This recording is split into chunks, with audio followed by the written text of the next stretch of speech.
Hello, I'm Amanda, a 36-year-old woman. The past few months have been really tough for me, and I'm having to relearn a lot of things.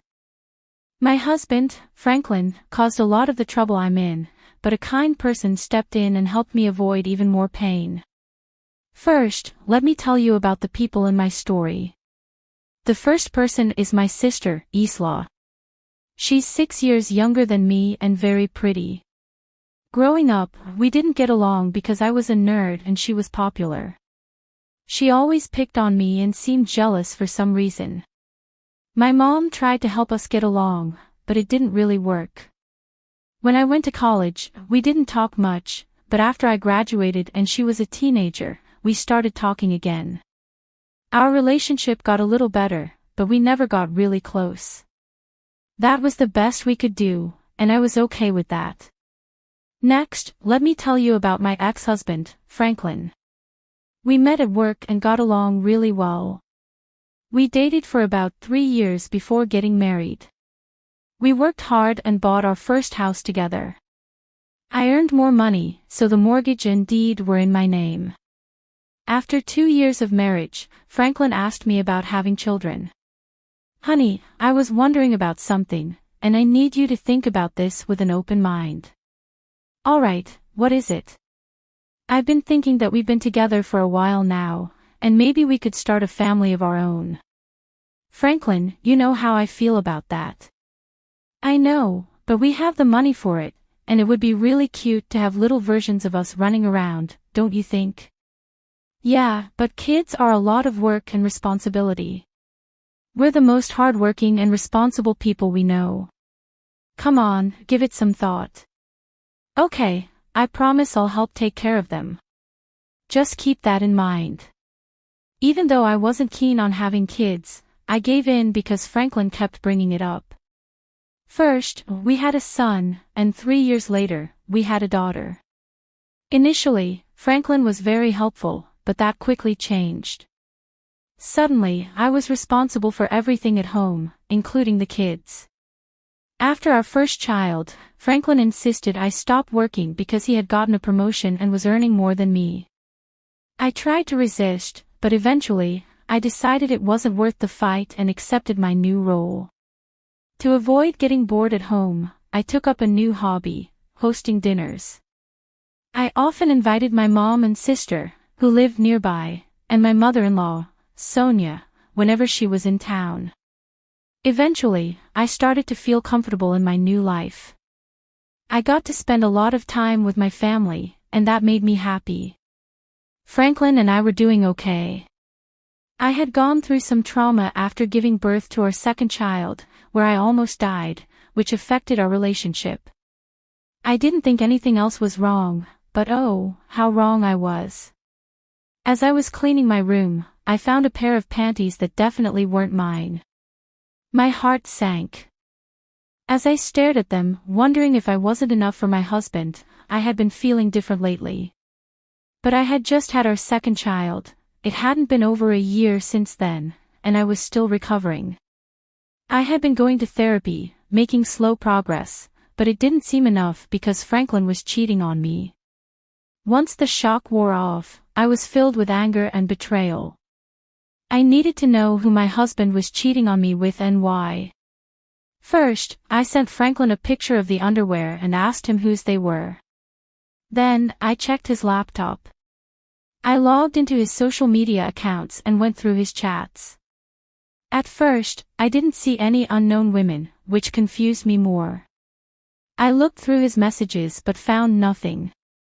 In my desperation, I went through every chat, even though I knew it was foolish because everyone in his contacts was someone I knew. I couldn't believe that anyone in my life could hurt me that much. Then I realized that my sister's contact ID was everywhere I looked. At first, I didn't think much of it because why would my sister and husband talking be suspicious? But when I checked their chats, I felt sick to my stomach. They were full of pictures and videos of them in bed, messages about how much they loved each other, and plans for Franklin to leave me. I couldn't believe my own sister would do something so awful. Our relationship had never been perfect, but this was a whole new level of betrayal. First, I threw up because I was so disgusted. Then I tried calling Franklin, but he didn't answer. So, I called my sister. Isla, hey, what's up? Don't hey, what's up, me?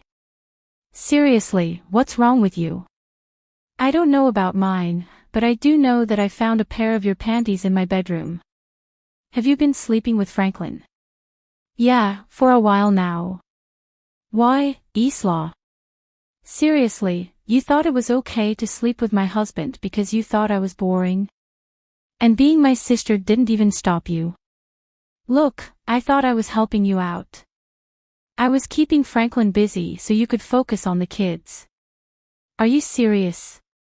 That's the dumbest thing I've ever heard. Look, we didn't mean for it to go this far, okay? I only did it because he kept hitting on me, and he's a nice guy. But he was my husband. Why would you help tear our family apart? I just want what's best for Franklin, okay? If I'm the best for him, then so be it. You're disgusting. I hung up, unable to believe her nerve. I just lay in bed and cried.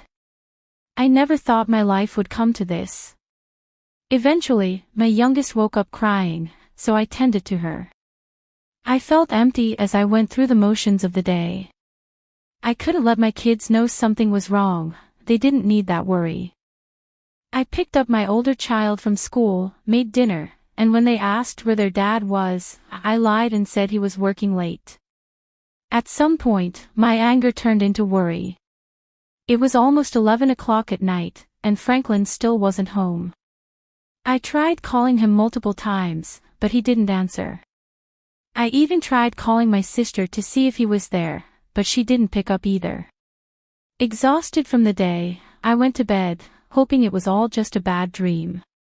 The next morning, I woke up feeling like something was wrong.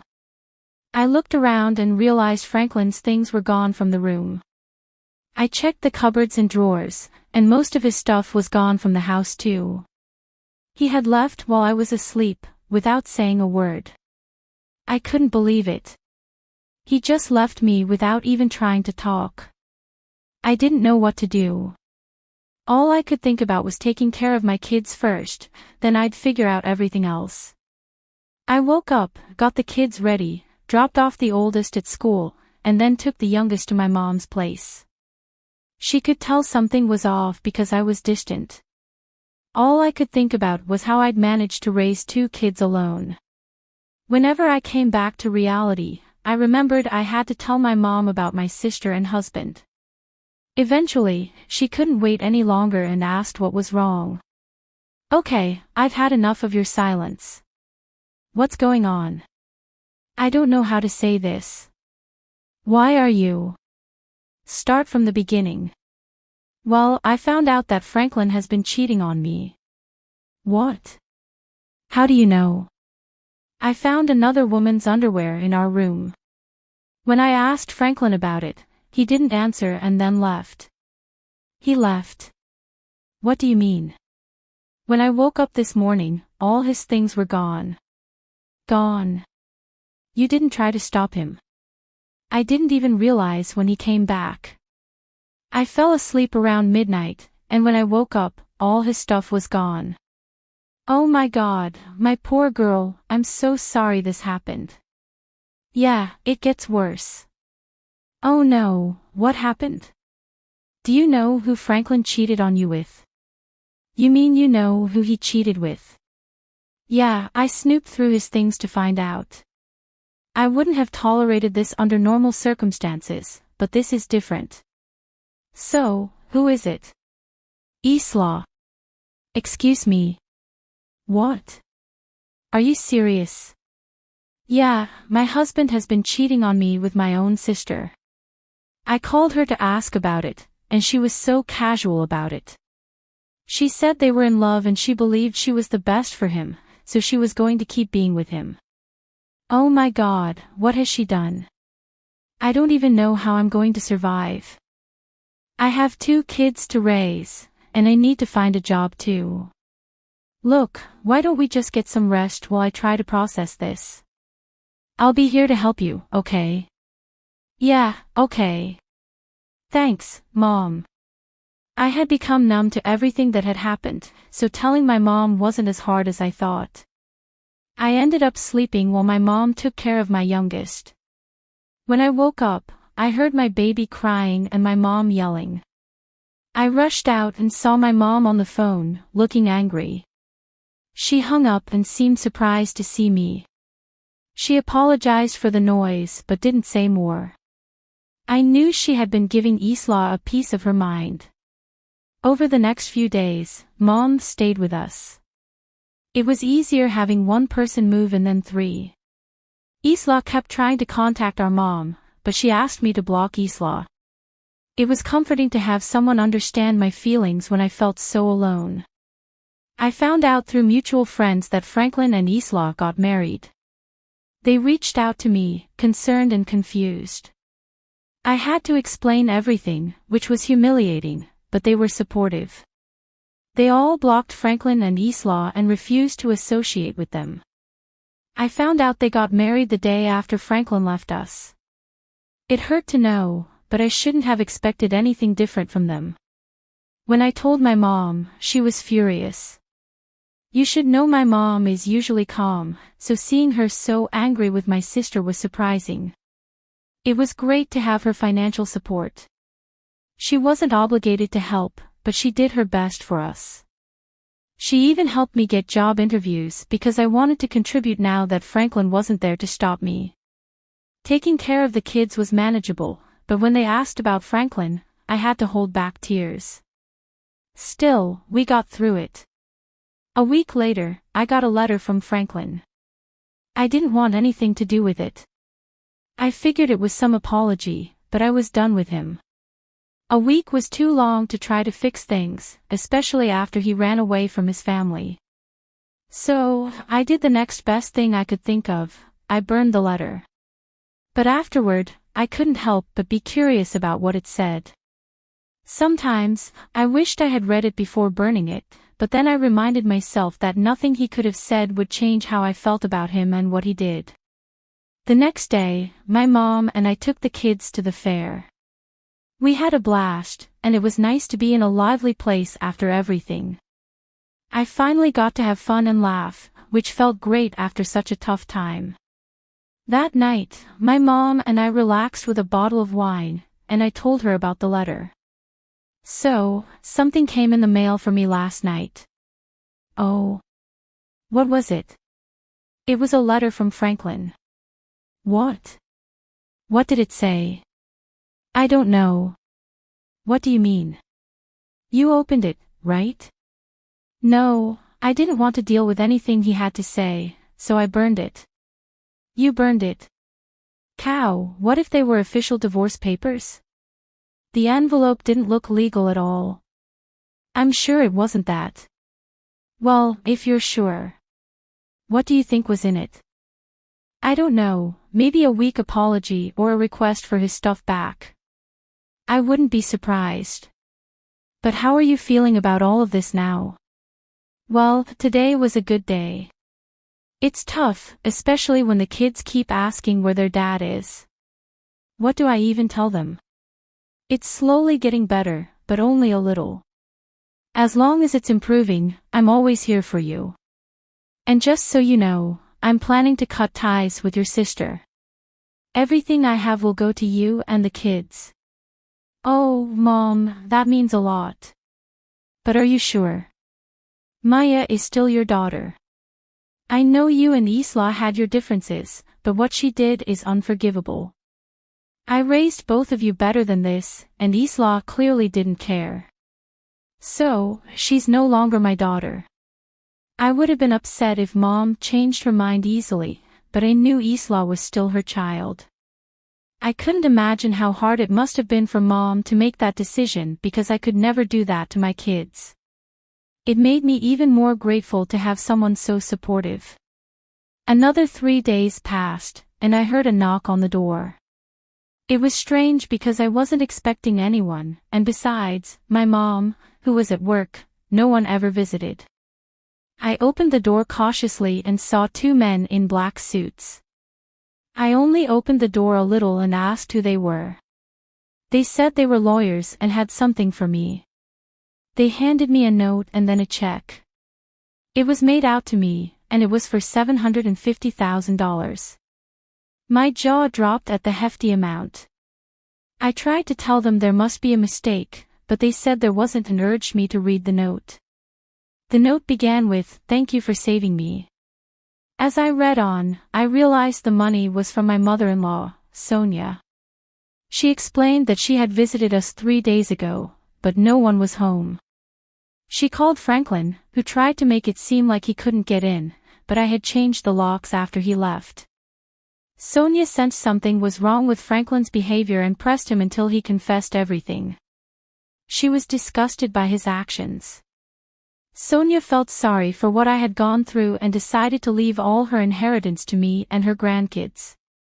She thanked me for preventing her from making a mistake and for not trusting her son with her assets. That's what the check was for. The lawyers then told me that Sonia had been terminally ill and had passed away just the day before. She wanted me to have the money right after her death to ensure her daughter-in-law and grandkids were well taken care of. Tears filled my eyes at Sonia's kindness and loss. She was truly remarkable, always standing up for what was right. It was one of the reasons Franklin had always been afraid of her. Yet, I found her comforting. She stayed true to her word and supported me until her last breath. A few days later, Franklin called. I already knew what he was going to say, but I decided to hear him out. "What did you do?" "What do you mean?" "You know exactly what I mean, Franklin. You'll have to be more specific." "What are you talking about? Why weren't you home that day?" "I specifically asked you to be. I sent you a letter asking you to pretend everything was normal while my mom visited." "Oh, was that what the letter said? You didn't read it?" "No, I burned it. You betrayed me. My mother was going to help me with the inheritance, but you took it all because you're selfish. That's ironic coming from you. You abandoned your family and only cared about contacting me when it involved your inheritance. Love can't be forced. I did what was best for me, and your mother did what was best for us. Don't ever try to contact me or the kids again. Goodbye." After that, things moved quickly. I filed for divorce, and I was granted full custody of the kids. Franklin tried to fight for the inheritance, but Sonia had made it clear that I was the one to receive it, so he didn't succeed. Franklin and Maya tried to pressure me into giving them some of the money, but I stood my ground and refused. Life has become easier since we got the money. I put a portion aside for my kids' college and invested the rest. My mom could retire, and I started working. My kids have come to terms with their dad not coming back, and when they're older, I'll tell them everything. I'm still hurting, but I know things can only get better from here.